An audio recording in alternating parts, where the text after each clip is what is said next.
Tere, hea Taaro energiate huviline. Taas on kätte jõudnud järgmine kuu, september, ja vaatame siis Taaro kaartidega üle septembrikuu üldised energiad. Ja tuletan sulle meelde, et tegu on üldiste energiatega ja võta siit täpselt see, mis sinuga resoneerub. Ja võib-olla peab mingisugust lõikuga kuu aja jooksul korra nagu üle kuulama, et uuesti nagu meelde tuletada. Ja pane like, kommenteeri ja ma olen selle eest väga tänulik ja see on sinu panus minu panusesse sulle.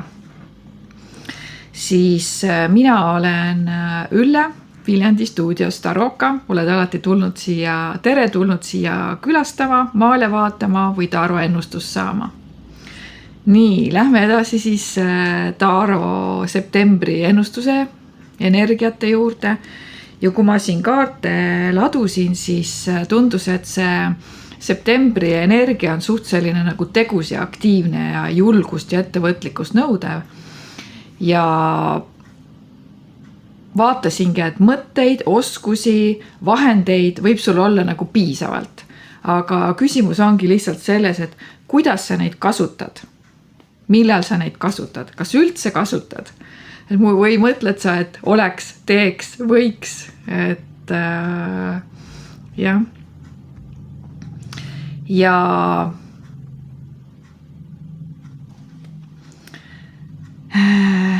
olulisele tähtsal kohal on siin Taaro kaardides maag ja maagi energia soosibki algatamist, nutikaid lahendusi, suhtlemist ja teadlikku tegutsemist.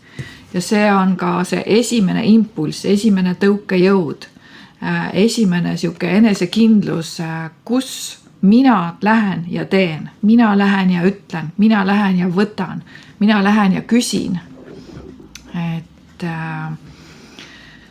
Ja septembrikuu on aeg, kus sa ei peaks ootama seda ideaalset hetke, vaid alustaksid juba, teeksid alguse, see on algimpulss. Võta olemasolev materjal ja hakka sellest midagi vormima. Sobiv aeg on koristada kodu, töölaud, fotode galeriid või ka oma selline tegevuste nimekiri. Ja mõni asi vajab lõpetamist, mõni asi vajab ümber organiseerimist, ümber tegemist ja mõni lihtsalt prügikasti viskamist, et viska siis julgelt prügikasti. Kõik ei pea kaasas vedama ainult sellepärast, et sa oled harjunud seda tegema, sest inimene on ju paljuski harjumustaari. Ja kuu algus soosib täpsust ja selle seal on ka see neitsi energia, mis suunab pilgu detailidele, harjumustele, dokumentidele, korrastamisele ja kõigele sellele, mis on pooleli.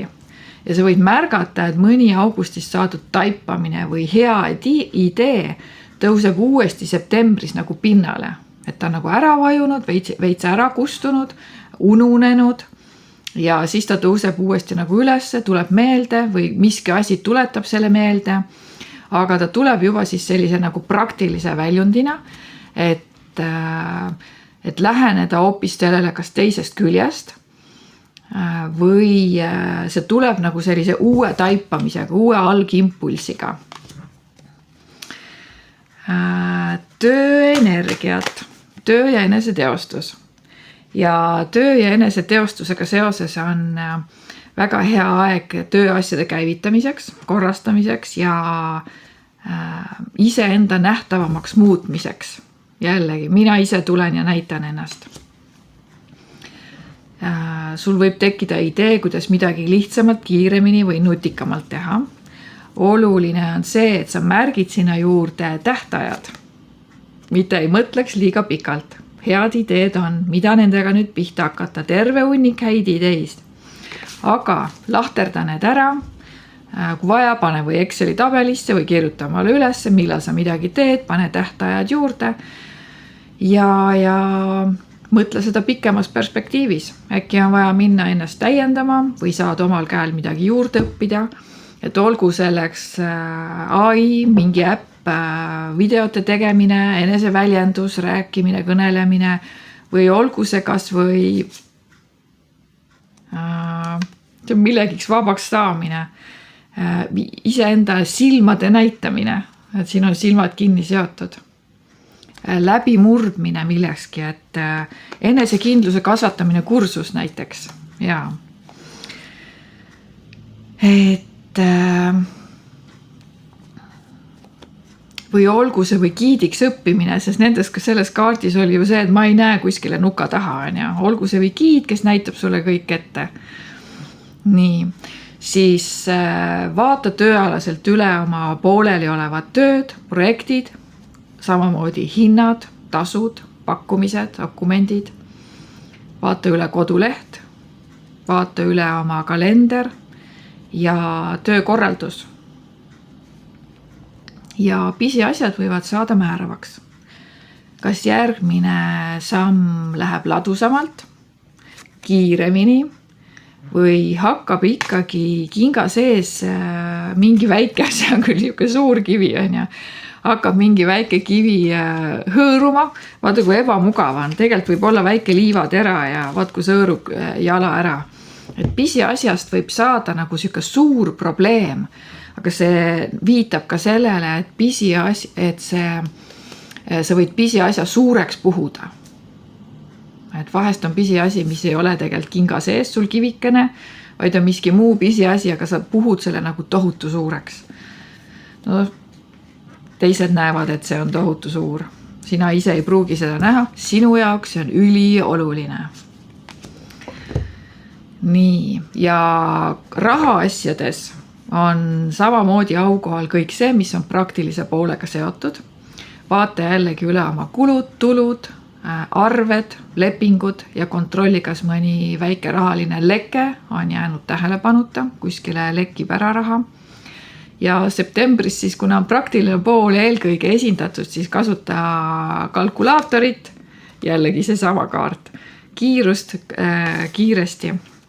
kiiresti reageerimist, tuleviku perspektiivi silmas pidades isegi 3 kuu lõikes ja võib-olla selline niisama oma intuitsiooni pealt ennustamine või kristallkuuli kasutamine ei tule siin praegust nagu kasuks, et siis kasuta kalkulaatorit. Suhete poole pealt siis heas suhtes sobib september ühiste praktiliste plaanide tegemiseks.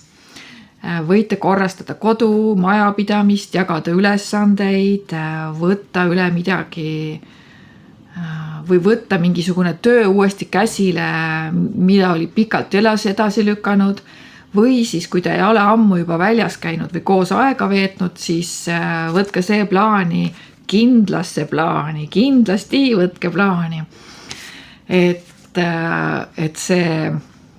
midagi koos nagu teha. Et ärge seda siis edasi lükata. Ja keerulisemas suhtes võib tulla nähtavale midagi sellist, mida intuitiivselt sa oled juba eelnevalt võib-olla augustikuuses tunnetanud juba. Aga nüüd tahad sa näha, kas sõnade taga on ka tegu. Ja nüüd muutub jällegi oluliseks see maagienergia, et vaata, mida inimene päriselt teeb, kas tema teod ja sõnad ja teod lähevad kokku, peaks teistpidi ütlema, jah. Et mitte ainult see, et ta lubab midagi, kas teod ka järgnevad nagu sellele. Siis samamoodi see maag on ju mina, samamoodi jälgi iseenda käitumist, jälgi iseenda reageeringuid, jälgi, kus koha peal sina mingite asjadega seoses ärritud. Ja siin on see koht, kus iseendalt küsida, et miks see mind häirib, miks see mind seestpoolt närib, et kui sa leiad nagu need vastused, siis sa õpid seda tehes iseennast paremini tundma ja ka hammustad läbi, et mis selles suhte dünaamikas siis tegelikult nagu viltu on. Aga võib-olla sa oled lihtsalt väsinud, siis võta aega puhkamiseks. Võib-olla sul on lihtsalt kõht tühi ja sa pole ammu joonud vett. siis võta hetk, söö, joo midagi. Ja kui sellest ka ei piisa ja see ussikene ikka närib sinu sees edasi, siis tasub juba nagu sügavamale kaevuda ja otsida neid põhjuseid. Võib-olla isegi sellisest kohast, kus sa ei tahaks urgitseda, mõnda asja vahest ei taha näha, ei taha kuulda. Aga jah, et siis on aeg välja selgitada, et mis sind tegelikult häirib ja kus tegelikult see põhjus peitub. Nii, vallaline maagikaart on väga hea siuke vallalise kaart ka, ideaalne kaaslase kaart. Ja sa võidki leida, sa võid arvata, vot, mina olen ideaalne kaaslane. Sa võid leida endale ideaalse kaaslase septembris. Ja sind võib tõmmata pigem selliste inimeste poole, kes ongi või mõjuvad intelligentsena, tegusana või siis nad on head suhtlejad. Ja samas ma ütleks ka, et kuna see täpsus ja detailid on septembris olulised, eriti septembri esimesel poolel, siis võivad sind häirima hakata igasugused pisiasjad ja sellised nagu lausetes ka komakohad, et valesti on pandud. Ja see ülemõtlemine ja vahest ongi, et keegi ütleb okei, siis see tähendabki okei, see ei tähendagi mitte midagi muud ja seal ei ole mingisugust tagapõhja taga. Ja kui keegi sind päriselt nagu huvitab, siis võta ohjad enda kätte, alusta vestlust. See tasub ennast ära. Ja tasub ennast ära. Nii. Ja kus juures kuu esimesel poolel, kui sa muutud nagu kriitiliseks ja hakkad pöörama tähelepanu rohkem pisiasjadele ja detailidele, siis sa märkadki kergemini, mida teine inimene teeb, mida ta jätab tegemata, mida ta ütleb, kuidas ta ütleb. Ja see võib olla kasulik, kuid sa pead sa peaksid olema ka kriitiline sel juhul iseenda suhtes, et millal sina ise muutud siis kodus selliseks kvaliteedi kontrolliks põhimõtteliselt, et ja mõtle siis, et kas sa sooviksid, et keegi sinuga samal moel käituks või sind kogu aeg nagu kritiseeriks. Nii, tervis. Tervises, kui sa oled augustis mõelnud, et sa peaksid rohkem liikuma, et sa peaksid toitumist muutma, et sa peaksid uneaega pikendama, et sa peaksid päevakava muutma, siis nüüd septembris on väga hea aeg sellest kujundada harjumus. Ja maagia energia annab seda tegutsemistahet, kuid siin on väike konks. Et ta nagu paneb siukse spurdiga edasi. Hoog on sees, järjest nagu tegevusi juurde, teen seda. Kõike tahad jõuda, kõike tahad teha. Siis siin peaks veitsa ka seda kriitilist meelt nagu appi võtma. Et sa ei saa kõiki asju korraga muuta. Sa ei saa kõiki asju jõuga korraga läbi suruda. Jõusaalis võid suruda raskuseid, tõugata raskuseid. Et tee endale 1-2 uut harjumust. Sellepärast, et kui sul on lõpuks nagu 5-10 asja korraga, mida sa tahaksid nagu muuta, siis on nädal lõpuks või kuu lõpuks on toss väljas ja lihtsalt sa unustad teha neid asju. Ja siis sa mõtled ka, mis see üks amps teeb või mis see üks tunnike teeb või siis sa hakkad juba käega lööma. Ja et kuna siis see kuu esimese poole energia kutsub märkama sind oma keha signaale, tunnetama oma keha ja leia endale selline päeva sobiv rütm. Ja tõesti, vaata üle toitumine, uni, liikumine või siis ka töö ja puhkeaja selline vahekord. Ja väikeste ja toimivate muudatuste tegemiseks sa loodki kindla rutiini pikemaks ajaperioodiks. Jällegi see on kindlus, reegel, seadused, mõjuvõim. et see on ka see, et sul on mõjukust iseenda üle. Nõrgad kohad on käed, õlad,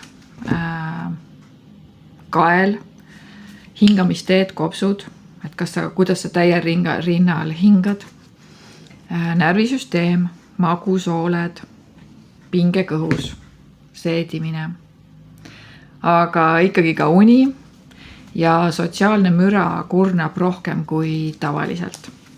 Ma võtan ka siit kehakaartidest ühe kaardi. Nii, keha on parim koht, kus olla, väga äge. Tulen alati tagasi enda kehaste. Alusta olemisega alati enda kehast. Täpselt selle maagikaardiga läheb kokku mina ise. Kui tunned ebamugavust, hirmu, tugevat emotsiooni või tühjuse tunnet, tule enda füüsilise keha tunnetamisse. Tunneta kas või katsu ise ennast, et sa tuled kohale oma kehasse.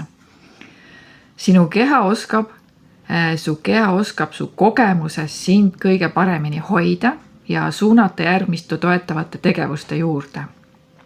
See on seesama, kuula oma keha, püüa märgata keha signaale. Keha signaale on ka see, et ma tunnen väsimust. Nagu pea hakkab palutama. Magu juba on siuke tühi, ja. Oota vist, mul kõhule vist ei meeldinud see toit, mis ma sõin. Eile ma sõin liiga palju jäätist. Kohe ütles, kuule, tead sa natuke nagu liiga palju sai. Et palju vastuseid on tegelikult peidus sinu keha sees. Keha kingib sulle kogemusi ja annab tunda su enda olemust. Et olles empaatilised olendid, kaotame sageli kontakti enda kehaga ja jääme läbi tunnetuse hoopis teistele kaasa elama, proovides nendega samastuda. Ja ära samastu teistega nii palju, vaid kuula oma keha. Siis ma tahan ikkagi võtta kaardiga Fookuse kompassi kaardidest, mis on loodud koostöös ettevõtja mentori ja coachi Kadri Keermega. Tema mentordav tekst ja minu 56 maali. Kui sa soetad endale selle koju, siis on 56 maali sinu kodus galerii. Muidu on minul teises toas siin galerii. Nii, vaatame lihtsalt septembrikuu oluline. Ka tugev kaart, mis sinu jaoks podcast sümboliseeri, kommenteeri siia kommentaaridesse.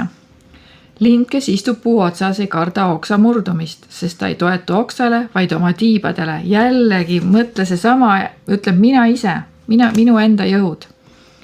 Kus on sinu toetuspunkt? Kommenteeri mulle siia, et mis annab sulle toetus, mis annab sulle tugevuse, kus sa leiad selle kindlustunde, enesekindlustunde iseenda seest. Sina ise oled oma elu kõige tähtsam projekt. Sina ise oled oma elu kõige tähtsam projekt. Täida oma tass, et sinu potentsiaalil oleks ressursse avalduda ja saaksid tegutseda oma väes. Nii hästi need mätsivad kokku. Super, väga hästi sobivad, töötavad koos. Ja niimoodi sa näedki, kuidas hoopis taaro, kehakaardid ja hoopis mitte ennustuse kaardid, Fookuse kompassi kaardid, kuidas nad tegelikult räägivad ühte juttu, aga veidikene nagu teises võtmes, teiste sõnadega. Aga see sõnum on kõik nagu sama. Ole ise enda väes. Super, eks ole. Pane mulle like, kommenteeri ja jaga oma väepunkti. Tšau, järgmise korrani.